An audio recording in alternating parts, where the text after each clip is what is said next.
Movie का start होता है एक ऐसे सीन को दिखाते हुए जिसमें आसमान से कुछ लोग गिर रहे होते हैं और उसमें डैन भी होता है। ये सब लोग पानी में गिरते हैं और जब डैन पानी से बाहर आता है तो उसके हाथ में गन होती है, जैसे कि ये लोग कोई वॉर लड़ रहे हों। फिर यहाँ से हमें सीन 28 साल यानी 28 ईयर पहले का दिखाया जाता है और वहां पर हम डैन को ही देखते हैं। उसकी बेटी की बर्थडे थी, इसलिए डैन उसके लिए काफी ज्यादा गिफ्ट लेकर आया था। तभी उसकी वाइफ उसे बताती है कि डैन के फादर का लेटर आया है अपनी ग्रैंड डॉटर यानी डैन की बेटी के लिए। तो डैन अपनी वाइफ से कहता है कि मैंने आपको कितनी बार कहा है कि मुझे उनकी ग्रीटिंग की कोई जरूरत नहीं है और वो भूल जाएं कि उनकी कोई ग्रैंड डॉटर भी है। डैन एक बायोलॉजिस्ट होता है और आजकल वो टीचिंग कर रहा होता है जिसमें उसका ज्यादा इंटरेस्ट भी नहीं होता और वो किसी जॉब के इंटरव्यू के लिए जा रहा होता है जो कि रिसर्च से रिलेटेड होती है। लेकिन वहां पर जाने से पहले ही उसे रिजेक्शन कॉल आ जाती है जिसकी वजह से वो काफी ज्यादा एग्रेसिव हो जाता है क्योंकि उसका दिल टूट चुका था।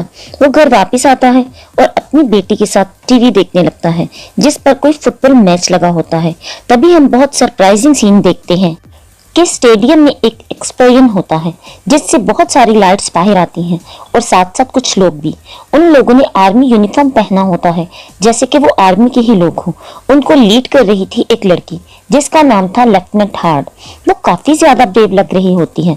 वो वहां के लोगों से बात करने लगती है कि हम फ्यूचर से आए हैं, फ्यूचर में एक बहुत बड़ी वॉर शुरू हो गई है और उसके लिए हमें आप लोगों की जरूरत है। जितने ज्यादा लोग हमारे साथ आ सके उतनी ही जल्दी हम इस वॉर पर काबू पा सकेंगे, यानी इसको कंट्रोल कर सकेंगे। अब इस बात को सीरियस लेते हुए गवर्नमेंट काफी ज्यादा लोग इनके साथ भेज देती है क्योंकि सच में ही फ्यूचर में कोई वॉर छिड़ गई थी। इससे लड़ना बहुत जरूरी था क्योंकि अगर फ्यूचर की इस वॉर को खत्म न किया जाता तो फ्यूचर में कोई भी इंसान बाकी न बचता और न उनके रहने के लिए कोई भी जगह सूटेबल रहती। अब 1 साल गुजर चुका था। लोग वार लड़ने के लिए जाते रहते लेकिन वहां जाकर काफी ज्यादा लोग मारे जाते और जो वापस आते प्रेजेंट में वो बहुत कम लोग होते, जिसकी वजह से उनकी फैमिलीज भी काफी दुखी हो जाती और लोग सोचते कि हम जाएं कि ना जाएं। फिर एक दिन डन एज यूजुअली स्कूल जाता है। ना तो उसका पढ़ाने का दिल कर रहा होता है और उस दिन और ना ही बच्चों का पढ़ने का। तो डन बच्चों से कहता है कि ठीक है हम किसी और चीज को डिस्कस करते हैं। लेकिन तभी उसे एक मैसेज रिसीव होता है। कोई उसे रिसर्च सेंटर बुला रहा होता है कि हमें आपकी जरूरत है, फौरन वहां पर पहुंचे। अब डन सीधा वहां पर जाता है। वहां पर जाते ही डन को पकड़ लिया जाता है और उस पर कई ज्यादा एक्सपेरिमेंट करने के बाद उसके हाथ पर एक डिवाइस फिक्स कर दी जाती है और उसे कहा जाता है कि आपको हमें वार में भेजना होगा जो कि फ्यूचर में जाकर लड़ी जाएगी। और हम आपको ये भी बता दें कि आज से पूरे 7 साल बाद आपकी डेथ हो जाएगी, तब तक आपको अपनी पावर्स उस वॉर में लगानी होंगी। डन उन सबसे कहता है कि आप लोग कैसी बातें कर रहे हैं, 7 साल बाद मेरी डेथ हो जाएगी और फिर भी आप लोग मुझे वहां पर भेज रहे हैं। तो वो लोग डन से कहते हैं कि इजी रहें, आपके हाथ में हम लोगों ने जो डिवाइस फिक्स की है इसकी वजह से हम आपको लोकेट कर लेंगे। अब डन के पास कोई चांस भी नहीं होता कि वो डिवाइस को अपने हाथ से अलग कर सके या यहाँ से कहीं भाग सके। उसे अब इस वॉर में जाना ही था। वो सीधा अपनी वाइफ के पास जाता है जो कि एक थेरेपिस्ट होती है और उन लोगों के साथ डील किया करती थी जो लोग जंग से लड़कर वापस आते हैं प्रेजेंट में। जब डन अपनी वाइफ को बताता है कि मुझे भी चूज किया गया है, मैं भी फ्यूचर में जाकर वार लड़ूंगा, मुझे बताओ मैं क्या करूं। तो उसकी वाइफ कहती है कि डन क्या आप नहीं जानते कि वार में जाना किसी खतरे से हाली नहीं है, वो एक टॉर्चर है और मैं जानती हूँ कि जब लोग फ्यूचर से वापस आते हैं तो उनकी हालत कैसी होती है। मैं उनसे डील करती हूँ, उनकी हालत मुझसे देखी नहीं जाती, आपको जाने नहीं दे सकती मैं। तो डन कहता है कि मैं भी यही चाहता हूँ, हमारी छोटी सी बेटी है, मैं मरना नहीं चाहता। तो डन की वाइफ कहती है कि हम यहाँ से भाग चलते हैं, किसी को भी खबर नहीं होगी। तो डन कहता है कि नहीं, हम भाग भी नहीं सकते। उन्होंने मेरे हाथ पर एक ऐसी डिवाइस लगाई है जिससे वो मुझे कहीं भी लोकेट कर सकते हैं, चाहे मैं यहाँ हूँ या फ्यूचर में। तो डैन की वाइफ कहती है ये तो बहुत अजीब बात है पर इसका हल भी है मेरे पास, आपके फादर जो इसको रिमूव कर सकते हैं। तो डैन कहता है मैं तुम्हें पहले भी बता चुका हूँ कि मुझे अपने फादर की कोई हेल्प नहीं चाहिए। लेकिन डैन की वाइफ उसे समझाती है कि इसको निकलवाने के लिए तुम्हें उनकी मदद की जरूरत पड़ेगी। अब डैन को अपने फादर के पास जाना पड़ता है। आप भी सोच रहे होंगे कि डैन अपने फादर से इतनी नफरत क्यों करता है और उनको पसंद क्यों नहीं करता। तो वो इसलिए कि डैन जब बहुत छोटा था तो डैन के फादर उसको और उसकी मदर को छोड़ गए थे। खैर अब डैन अपने फादर के पास पहुंचता है और उनकी पर्सनालिटी काफी डिसेंट लग रही होती है क्योंकि वो भी आर्मी में रह चुके थे, लेकिन अब अपने शौक के लिए प्लेन्स उड़ाया करते थे। डैन उनके पास जाकर कहता है कि मुझे इस डिवाइस को हटवाना है। तो वो कहते हैं कि इसे इधर लेकर आओ, मैं इसे बड़े आराम से निकाल दूंगा। लेकिन तभी डैन अपने पास्ट की बातें छेड़ देता है कि जब आप हमको छोड़ कर गए तो आपको हमारा ख्याल क्यों नहीं आया, जिसको सुनकर डैन के फादर को गुस्सा आ जाता है। तो डैन भी कुछ कम जिद्दी नहीं था, तो वो भी इस डिवाइस को बगैर निकलवाए ही वापिस आ जाता है और अपनी वाइफ के पास जाकर कहता है कि और कोई चारा नहीं, मुझे अब चुन ही लिया गया है तो मुझे वॉर में जाना ही होगा। तो डैन की वाइफ काफी सैड हो जाती है और डैन से कहती है आपने भी इस फैसले को मान ही लिया है तो मैं कैसे रोक सकती हूँ, अपना ख्याल रखिएगा। लेकिन हमारी बेटी के बारे में मैं कुछ नहीं कह सकती, वो आपसे बहुत प्यार करती है, आप उससे जाकर पूछ लें। अब डैन सीधा अपनी बेटी के पास जाता है और अपनी बेटी से कहता है कि मुझे कुछ काम है और इनके लिए मुझे कई महीनों तक घर नहीं आना होगा, तो तुम मुझे मिस तो नहीं करोगी। तो डैन की बेटी कहती है कि पापा मैं जानती हूँ कि आप फ्यूचर में जा रहे हैं, आपको वार के लिए चुना गया है क्योंकि मैं जानती हूँ ये सब, यू कैन डू इट। फिर डैन अपनी बेटी को गुड बाय कहता है और रिसर्च सेंटर आ जाता है जहाँ पर उनको बताया जाता है कि उनको आगे जाकर क्या क्या करना होगा। यहाँ पर डैन काफी लोगों से मिलता है जिनको वार करने के लिए चूज किया गया था। वहाँ पर डैन की दोस्ती एक आदमी से हो जाती है। वो उसको बताता है कि क्या तुमने नोट किया, हम सारे लोग एक ही उम्र के हैं। वहीं पर बैठी एक लड़की काफी इंटरेस्टिंग क्वेश्चन पूछती है। वो कहती है कि जब हमारे पास टाइम मशीन है तो हम उस टाइम में क्यों नहीं जा सकते जब ये वार स्टार्ट नहीं हुई थी, और हम जाकर उन लोगों को रोक सकते हैं जो हमारी दुनिया को नुकसान पहुंचाने वाले हैं। और वहां पर बैठा एक आदमी उससे कहता है कि हमारे पास जो टाइम मशीन है वो 30 साल बाद ही जा सकती है और उसका एक ही रास्ता है और हम उसको बदल नहीं सकते, वरना हम बहुत बड़ी मुश्किल में पड़ जाएंगे। और यहाँ पर हमें पता चलता है कि जो लोग दुनिया को नुकसान पहुंचाने वाले हैं वो इंसान नहीं बल्कि वो काफी खतरनाक एलियंस हैं जो इंसानों पर अटैक करते हैं और इन सबको एलियन से ही लड़ने के लिए भेजा जा रहा है। अब यहाँ पर कुछ दिन इनकी ट्रेनिंग होनी होती है। इसमें से कुछ लोग एक्साइटेड भी होते हैं और कुछ लोग डरे हुए भी होते हैं।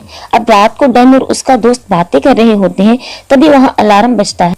रेड लाइट्स ब्लिंक होने लगती हैं। यहाँ पर लेफ्टिनेंट हार्ट आती है और इन सबको बताती है कि बहुत बड़ी इमरजेंसी हो गई है, सबको अभी फ्यूचर में जाना होगा क्योंकि फ्यूचर की दुनिया में एक ही लैब है जहाँ पर हमारी रिसर्च चल रही है कि एलियंस को कैसे मारा जाए। लेकिन उन एलियंस ने हमारी लैब पर अटैक कर दिया है और हमें जाकर उन्हें रोकना होगा। अब सब लोगों को एक जगह पर इकट्ठा किया जाता है और एक एक करके फ्यूचर में भेजा जाता है। जब ये लोग आसमान पर पहुंचते हैं तो यहाँ सिस्टम में कोई खराबी आ जाती है, यानी टाइम मशीन में सब लोग आसमान में ही रुक जाते हैं। इन सबको फ्यूचर में लैंड होना था, लेकिन सिस्टम की खराबी की वजह से सारे लोग आसमान से नीचे गिरने लगते हैं। अब आप खुद सोचें, जो इतनी ऊंचाई से इतनी हाइट से नीचे गिरे उसका नीचे गिरते ही क्या हाल होगा। अब यहाँ पर हमें वही सीन दिखाया जाता है जो कि मूवी की स्टार्टिंग में हमने देखा कि डैन और उसके साथ कुछ लोग उस पानी में गिरते हैं जहां से डैन बाहर आया था। वो एक स्विमिंग पूल होता है। डैन और कुछ लोगों के अलावा बाकी सारे लोग उसी वक्त मारे जाते हैं। ये बुरा हुआ। अब इन्हीं लोगों को उन एलियन से लड़ना होगा। अब एक कर्नल आती है जो कि फीमेल होती है। वो डैन को बाकी लोगों का लीडर बना देती है और कहती है कि पास ही लैब है, कुछ लोग वहां फंसे हुए हैं, उनको जाकर बचाना होगा। अब जैसे ही डैन अपनी टीम को लेकर उस लैब में जाता है तो देखता है कि वहां के सब लोग मारे जा चुके हैं और उनको किसी और ने नहीं बल्कि एलियंस ने मारा है। डैन फौरन से उस कर्नल से कांटेक्ट करता है। वो बताता है कि सब लोग मारे जा चुके हैं, अब लैब में हमें क्या काम है। तो कर्नल कहती है कि लैब में कुछ इंफॉर्मेशन हैं, वहां पर कुछ हार्ड ड्राइव होंगी जिन्हें तुम्हें लेकर आना है। लेकिन डैन जैसे ही आगे बढ़ता है वो हार्ड ड्राइव लेने के लिए, तो वो एलियंस उन पर अटैक कर देते हैं। लेकिन डैन और उसकी टीम जल्दी से यहाँ से बाहर आ जाते हैं और ये डिसाइड करते हैं कि जहाँ पर एलियंस का पूरा ग्रुप है उस जगह को उड़ा दिया जाए। डैन और बाकी लोग बिल्डिंग से दूर भागने लगते हैं क्योंकि बिल्डिंग पर बम गिरा दिया जाता है जहां पर एलियंस होते हैं। इस वजह से एलियन मारे तो जाते हैं जो कि उस बिल्डिंग में होते हैं, मगर इसी बीच में डैन और उसकी टीम के कुछ लोग जख्मी हो जाते हैं। ये सब बेहोश हो चुके थे। जब डैन की आंख खुलती है तो वो एक कैंप में होता है जहां पर उसके जख्मों को ठीक किया गया था। उसकी टीम में से सिर्फ एक आदमी बचा था, वही उसका दोस्त। वो दोनों काफी उदास हो जाते हैं और बाहर आते हैं। बाहर एक और आदमी बैठा होता है। इनको पता चलता है कि ये फ्यूचर में 3 बार आ चुका है वॉर लड़ने के लिए। डैन उससे उसका नाम पूछता है। वो अपना नाम डोरियन बताता है। डैन पूछता है कि तुम 3 बार फ्यूचर में क्यों आए? तुम्हारी फैमिली नहीं है या तुम्हें अपनी जान से प्यार नहीं है या मरने से डर नहीं लगता? तो डोरियन कहता है कि डर कैसा, मुझे तो कैंसर है और मैं तो वैसे भी मर जाऊंगा, तो क्यों ना वार में मर जाऊं। अब डैन उससे काफी इंस्पायर होता है। वहां पर वो फीमेल कर्नल डैन को बुलाकर शाबाश देती है कि आपने बहुत अच्छा काम किया और आप उन हार्ड ड्राइव को भी सेफली लेकर आ गए। तो डैन कहता है कि मुझे तुम्हारी शक्ल जानी पहचानी लग रही है, तुम्हारा नाम क्या है? तो वो फीमेल कर्नल अपना नाम बताती है कि मैं डैन फॉरेस्ट की बेटी हूँ। यानी ये कोई और नहीं बल्कि डैन की अपनी बेटी थी जो कि फ्यूचर में अब बड़ी हो चुकी थी और कर्नल बन चुकी थी। डैन अपनी बेटी से कहता है I am proud of you, मुझे बहुत खुशी हो रही है। डैन अपनी बेटी को प्यार करने के लिए आगे बढ़ता है तो उसकी बेटी कहती है नहीं सॉरी डैड, आप यहाँ एक सोल्जर बनकर आए हैं और ये मत सोचिएगा कि आप मेरे डैड हैं तो इसलिए मैंने आपको यहाँ पर बुलवाया है। डैन को फील होता है कि जैसे उसकी बेटी का बिहेवियर डैन के साथ है वैसा ही जैसा डैन का अपने फादर के साथ है। पर अब डैन की बेटी कर्नल कहती है कि बस अब आप ज्यादा मत सोचें, आपको अपने मिशन पर ध्यान देना होगा। डैन कहता है कि वो क्या? तो कर्नल कहती है कि हमें वहां पर जाना होगा जहां फीमेल एलियंस अंडे देती हैं। वहां से हमें एक फीमेल एलियंस को पकड़ कर लाना होगा ताकि हमें सारा कुछ पता चल सके कि ये फीमेल एलियन जीते कैसे हैं और मरेंगे कैसे। अब कर्नल और डैन हेलीकॉप्टर पर बैठकर उस जगह जाने लगते हैं। तो रास्ते में कर्नल अपने फादर यानी डैन को बता रही होती है कि देखते ही देखते एलियंस बहुत ही ज्यादा होते जा रहे हैं और हमें इनको रोकना होगा वरना जल्दी ही ये एलियंस इतने ज्यादा हो जाएंगे कि सब इंसानों को मार डालेंगे और उनको खा भी लेंगे। फाइनली ये लोग वहां पर पहुंच जाते हैं और कर्नल अपने फादर डैन से कहती है कि आप ऊपर हेलीकॉप्टर में ही रुकिए, मैं नीचे जाती हूँ और बाकी लोगों की हेल्प करती हूँ उस फीमेल एलियन को पकड़ने के लिए। अब ये सब लोग उस फीमेल एलियन को केज में डालने की कोशिश कर रहे होते हैं लेकिन वो काफी स्ट्रॉन्ग होती है और किसी के काबू नहीं आ रही होती। इतनी ही देर में बाकी एलियंस को भी पता चल जाता है और वो इन पर अटैक करने के लिए आगे बढ़ते हैं। तभी डैन के दिल को कुछ होता है कि कहीं मेरी बेटी को ना कुछ हो जाए, तो वो भी फौरन से नीचे उतर जाता है। लेकिन तब तक उन लोगों ने उस फीमेल एलियन को केज में डाल लिया होता है और एक हेलीकॉप्टर के थ्रू उसे भेज भी दिया जाता है। लेकिन इससे पहले कि कर्नल और डैन हेलीकॉप्टर में जाते, बाकी के एलियंस दूसरे हेलीकॉप्टर्स को तबाह कर चुके थे। तो अब उनको एक गाड़ी पकड़नी पड़ती है। इस पर ये लोग चलने लगते हैं तो एलियंस भी इनके पीछे पीछे होते हैं। अब ये लोग बहुत मुश्किल से उन एलियन से बचकर समंदर पर आकर रुकते हैं और कर्नल कहती है कि जब मैंने आपको कहा था कि आप ऊपर हेलीकॉप्टर में ही रहिएगा तो आप हेलीकॉप्टर से नीचे क्यों आए? तो डैन कहता है क्योंकि मैं तुमसे बहुत प्यार करता हूँ, मैं तुम्हारी मदद करना चाहता था। तो कर्नल कहती है कि बस रहने दीजिए आप इस प्यार को। तो डैन कहता है क्या हुआ, तुम मुझसे इतनी नफरत क्यों करती हो? तो कर्नल कहती है कि जैसे आप अपने डैड से करते हैं। जब मैं छोटी थी तो आप मुझे छोड़कर चले गए थे, उसके बाद मम्मा और आप में सेपरेटेशन हो गई और उसके कुछ ही साल बाद आपकी डेथ हो गई। मैंने आपके साथ क्या टाइम गुजारा। वहां पर वो दोनों काफी इमोशनल हो जाते हैं। लेकिन इस वक्त सिचुएशन काफी खराब होती है क्योंकि उन लोगों को अपने अगले मिशन पर ध्यान देना होता है। अब ये दोनों सीधा उस लैब की तरफ जाते हैं जहां पर उस फीमेल एलियन को कैद किया हुआ था और वहां पर जाते ही वो फीमेल कर्नल उस एलियन का ब्लड सैंपल लेती है ताकि कोई ऐसी चीज तैयार कर सके जिससे उस एलियन को मारा जा सके।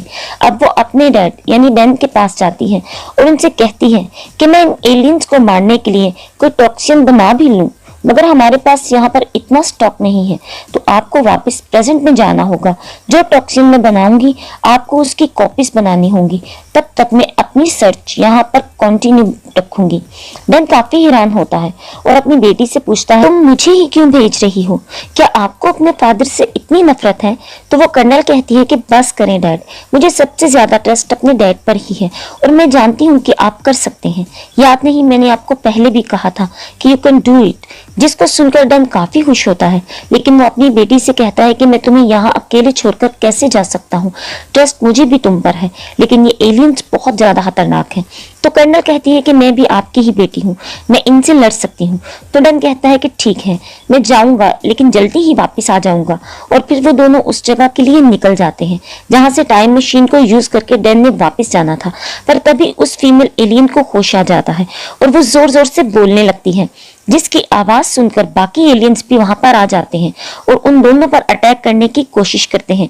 तभी एक एलियन उस कर्नल को काफी जख्मी कर देता है। डैन फौरन से अपनी बेटी के पास जाता है। वो कहता है, बेटा अब मैं तुम्हें छोड़कर नहीं जाऊंगा।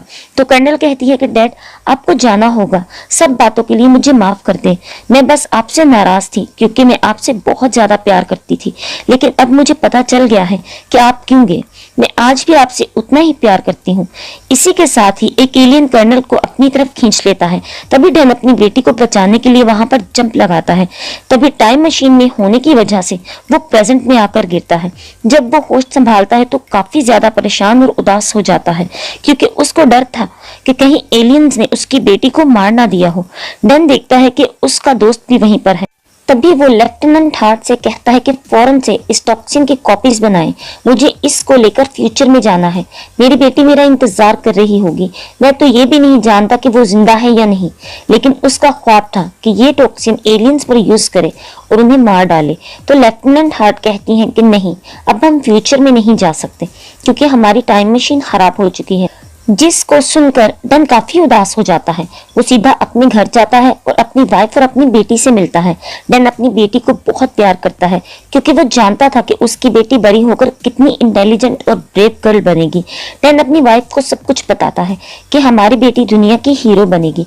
यही है वो जिसने टॉक्सिन बनाया है जिससे फ्यूचर में एलियंस को मारा जा सकेगा। फिर डैन सीधा डोरियन के पास जाता है। वो भी प्रेजेंट में वापिस आ चुका होता है।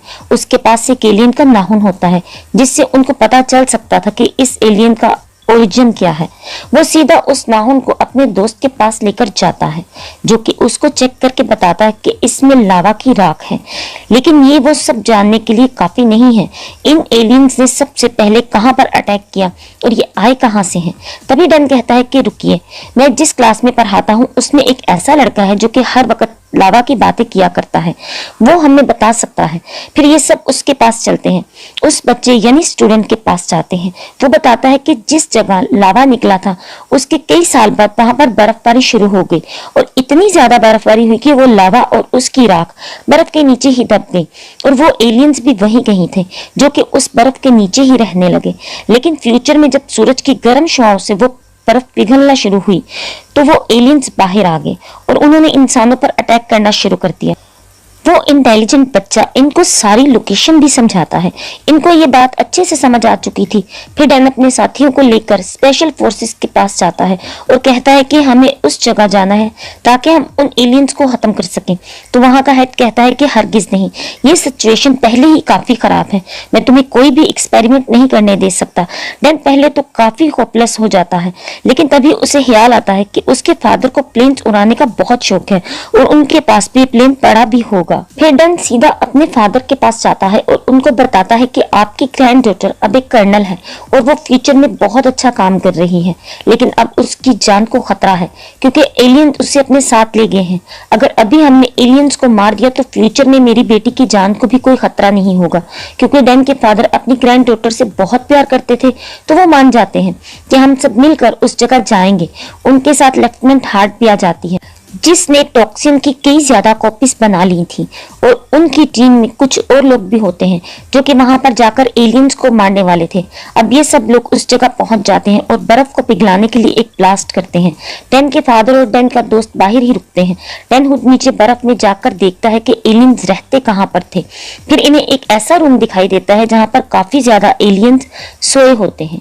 कई सालों बाद ये जिंदा होने वाले थे यानी एक्टिवेट होने वाले थे, उन लोगों पर अटैक करने वाले वाले थे। फिर डैन कहता है कि हमारे पास तो टॉक्सिन है, वो हम इन पर यूज करते हैं ताकि ये सब अभी मारे जाएं और फ्यूचर में हमें तंग ना करें। तभी डैन और उसकी टीम ऐसा करने लगती है तो वो एलियंस काफी शोर मचाने लगते हैं। उनकी आवाज से बाकी सोए हुए एलियंस भी जाग जाते हैं और उन पर अटैक करने लगते हैं। यहाँ पर डैन का दोस्त इन्हें कहता है कि बस एक ही तरीका है इनको मारने का, ये बहुत ज्यादा पावरफुल है, हमें ब्लास्ट करना होगा ताकि ये सब एक साथ ही मारे जाए। तुम बाहर जाओ, हम इन एलियंस को यहाँ से बाहर नहीं निकलने देंगे और अगर ये बाहर आ भी गए तो तुम इन पर गोली चला देना। जैसे ही डैन बाहर जाता है तो उसके फादर भी वहां पर होते हैं। डैन को पता चलता है एक बहुत बड़ी फीमेल एलियन भी यहाँ पर है जो कि इन पर अटैक करने वाली है। वो इनकी तरफ बढ़ने लगती है इनको खाने के लिए या इन पर अटैक करने के लिए। तभी इनको एक आइडिया आता है। वो डैन फौरन से अपनी बेटी का बनाया हुआ टॉक्सिन निकालता है और उस एलियन के पांव पर लगा देता है। वो एलियन तो जैसे तड़पने ही लगती है और अपना हाथ अपनी बॉडी से अलग करके फेंक देती है क्योंकि उसका हाथ जलने लगा था। ये देखकर डैन को काफी खुशी होती है कि फाइनली एक ऐसी चीज मिल गई जिससे इन एलियंस को मारना आसान हो गया है। और जब डैन के फादर ये देखते हैं कि वो एलियन अभी भी नहीं मरा और डैन पर अटैक करने वाला है तो वो फौरन से अपने हाथ पर कट लगा लेते हैं ताकि उस खून को देखकर वो एलियन उनकी तरफ आ जाए और भागने लगे और नीचे जंप कर दे और उनके पीछे वो एलियन भी जंप कर दे। ये एक साइन था कि डैन के फादर को उसके कितना प्यार है और अगर वो उसको छोड़कर गए भी थे तो इस वजह से कि फ्यूचर में उनकी जरूरत थी। जैसे डैन गया था वो भी तो अपनी फैमिली को छोड़कर नहीं जाना चाहता था पर उसे जाना पड़ा। अब जब डैन ये सारी बातें फील करता है तो बहुत सैड फील करता है। वो जल्दी से टॉक्सिन बाहर निकालता है और उस एलियन के मुंह में डाल देता है जिससे वो एलियन जलने लगता है और वहीं पर खत्म हो जाता है। यहाँ डैन को रियलाइज हो चुका था कि उसको अपने फादर से कितना प्यार है और उससे ज्यादा प्यार उसके फादर को उससे है।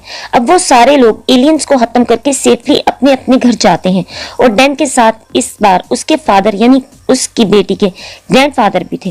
वो सब एक दूसरे से मिलते हैं और बहुत खुश होते हैं और एक दूसरे से प्रॉमिस करते हैं कि कभी भी एक दूसरे से अलग नहीं होंगे। इसी के साथ इस मूवी की यहाँ पर हैप्पीली एंडिंग होती है क्योंकि अब फ्यूचर में भी कुछ खराब नहीं होने वाला था। आई होप आपको एक्सप्लेनेशन अच्छी लगी होगी। अगर एक्सप्लेनेशन अच्छी लगी हो तो वीडियो को लाइक कर दें, चैनल को सब्सक्राइब कर दें और बेल आइकन को भी प्रेस कर दें।